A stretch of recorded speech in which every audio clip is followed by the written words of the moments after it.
Command Sergeant Major Betcher. Will, thank you for your dedication to the mission and to the soldiers of the Great Lakes Battalion, and your mentorship, advisement, and friendship over the past 15 months. I know this day is bittersweet for you. You have spent over 8 years giving your all to this formation and have culminated by achieving the selective position of Command Sergeant Major of the battalion, charged with overseeing the discipline and soldier care of the Great Lakes Battalion. I know this day is not easy, and you have made a lot of sacrifices over the years, but the formation is grateful to your dedicated leadership. As you relinquish your responsibility today, it is sad for me. We have shared a lot of great times over the past 15 months that only the four windows of the Gov know. Moving forward, I will traverse the footprint, and I will be left with the echoes of lyrics of a Willie Nelson song. I'll even do the voice for you. Hello, windows. How are you? Still here? Aren't you lonely? Since Sergeant Major disappeared. Well, look here. Is that a teardrop in the corner of your pain? And don't you try to tell me that it's rain. But while traversing, I will be doing one thing. That's called driving. You don't get that choice anymore. You know, we have also shared some good times, you know, from getting growled at to meeting the most important man in the world who tried to lure me into the loo, but in a gas station. However, it was due to your great advisement of "do not engage, sir," that saved me. So thank you. Your advisement has made me a better commander, and even though you pretended not to be, and blessing off on, you know, the battalion's greatest recruiter times moment of make madness, followed up by a couple other activities, you know, it's not forgiven. And let's not be undisappointed with the bourbons we share. You will be missed. Outside of being a battle buddy, a friend to me, the formation has greatly benefited from your leadership.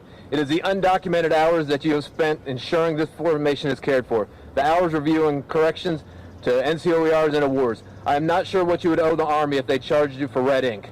The time you have spent training the formation instead of skull dragging in front of their peers has reflects.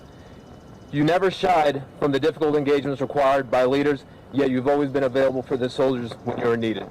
The formation will be better, and this formation will forever be your battalion. And the Wolverine team looks to continue the relentless pursuit of excellence towards the mission accomplishment and victory. You have led them to the values of which you have served and have honored them by pushing their success. Force of the North, no excuses, provide the strength. Victory starts here. Winning matters. Be all you can be. This will defend.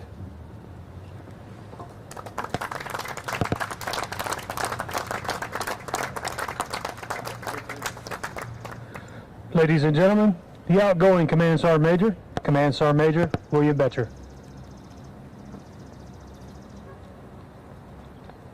Master Sergeant Foley, put the formation at rest.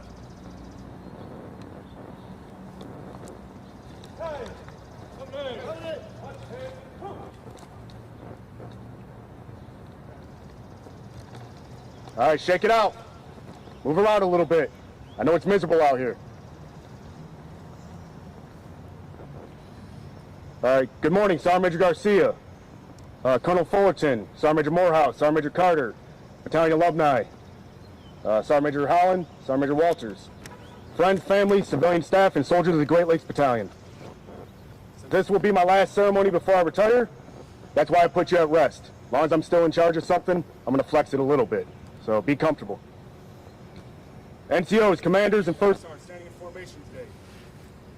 I know it said that every ceremony, and it's kind of cliche at this point, but you do look damn good today. I know you're not enjoying the uniform, but you really do. You look good. Ensure that you always take the utmost pride and represent and require nothing less than adherence to the standard dictated and regulation of your subordinates. I declared when I took this position that I would never expect perfection. However, I will and continue to expect a relentless pursuit of excellence. And this pursuit began with one of my 3 foundational rules that got me to this point in my career. 1, look like a soldier. The other 2 rules is be where you need to be and do your job to the best of your ability with the resources that have been allocated. I also said that when I took position that I would be looking to engage at the point of friction. At least the first sergeants, I hope I didn't disappoint you. You brought me a problem, I found it. I can't say I always came up with the perfect solution, but I had no problem engaging when there was a problem at any echelon. When I took over nearly 2 years ago, shortly after we got hit with them roads, something we had never never seen.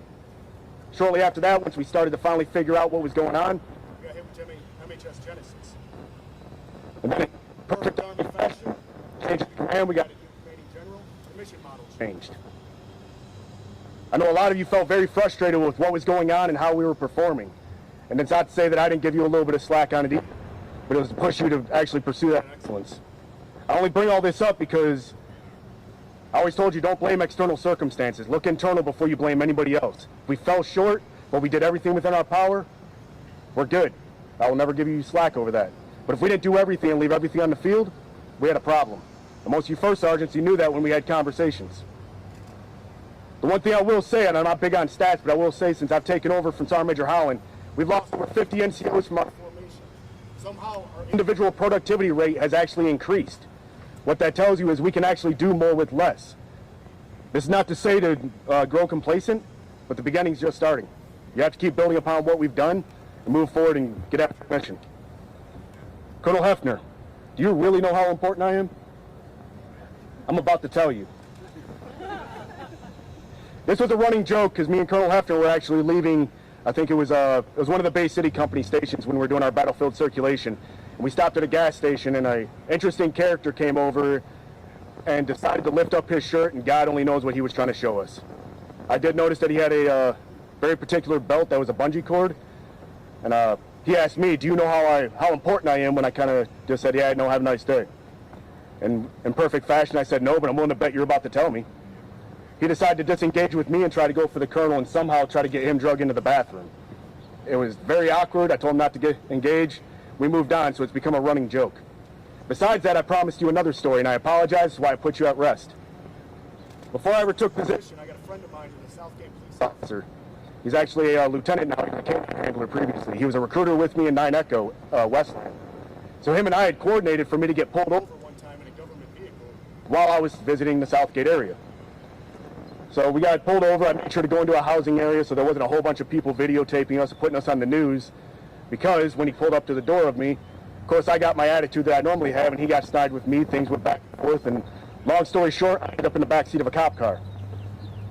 The battalion commander is sitting in the passenger seat trying to figure out, because the last thing I told him when I threw my knife back into the vehicle, do not call brigade.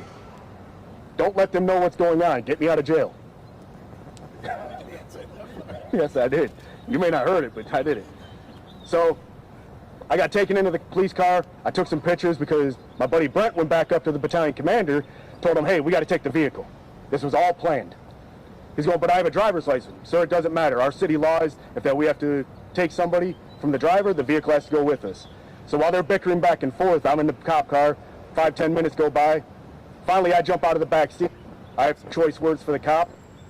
The only time I've ever seen the battalion commander go 100% serious. Sergeant Major, stand down. Wait, why are you not in the back seat of the cop car? So, let me open this back up so I can actually stay on point. For me, that was one of my highlights, because you got to have fun in this job.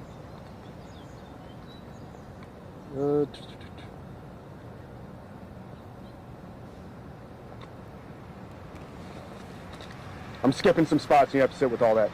Bottom line, sir, I wouldn't ask for another command. You and I did not always agree on everything that we did. But the one thing you always gave me is, even if you didn't heed my advice and you went your direction, you took the time to sit down with me and at least get me to understand where you went. And that applies to the formation. I always said, you don't have to like what we do, but I'll give you the why.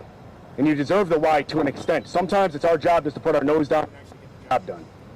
But I work a lot better when I understand the why, and it's a lot easier for me to echo the message of the battalion commander to the formation when I understand what his vision is and what he's seeing.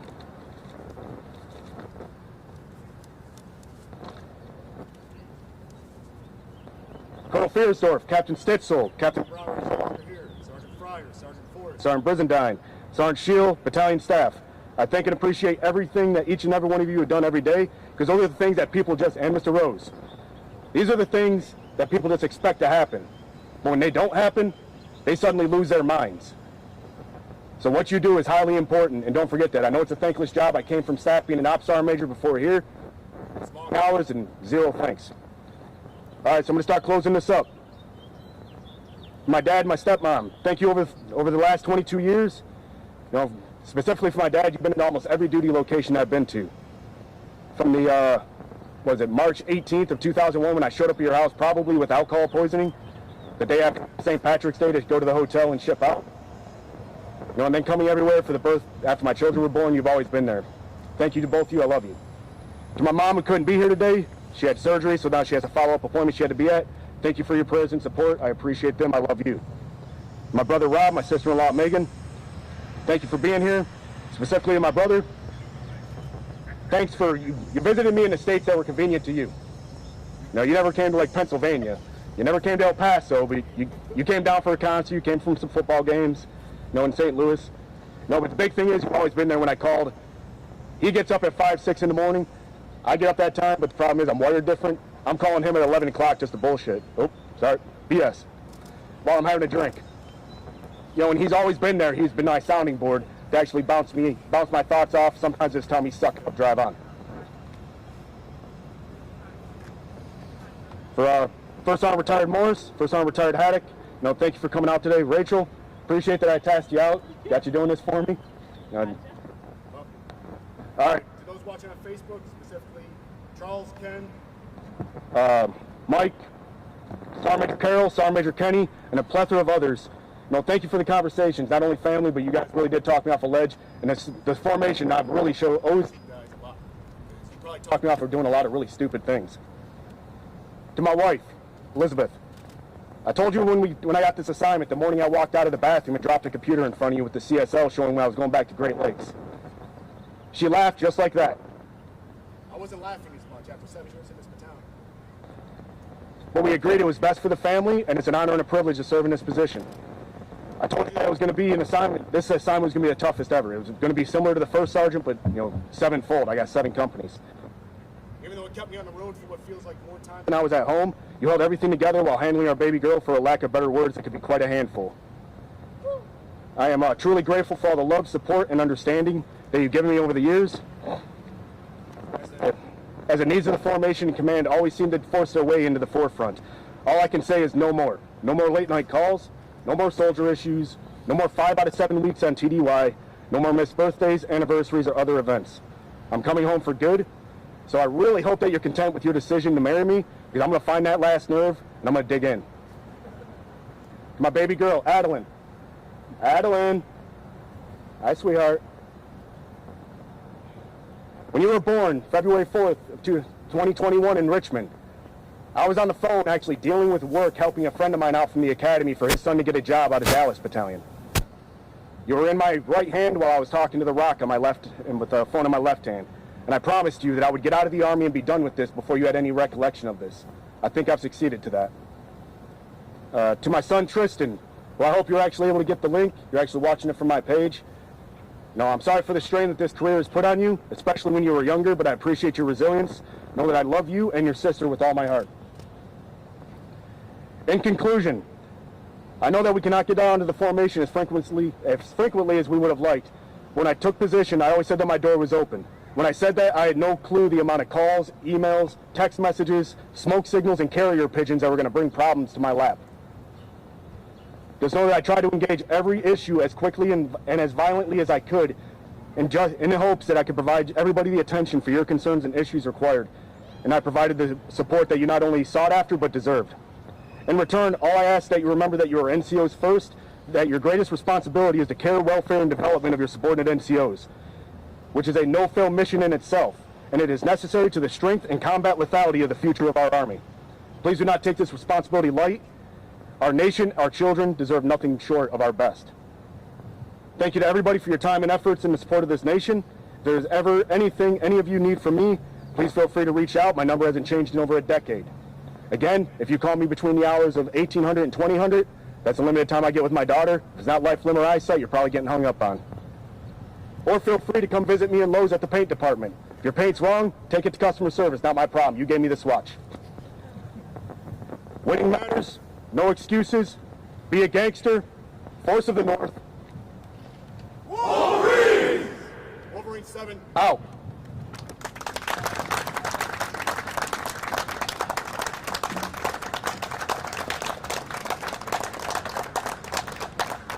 Hey! Ladies and gentlemen, please rise for the playing of the Army song.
Ladies and gentlemen, this concludes the Great Lakes Recruiting Battalion Relinquishment of Responsibility ceremony. Please take a moment to bid farewell to Command Sergeant Major Betcher.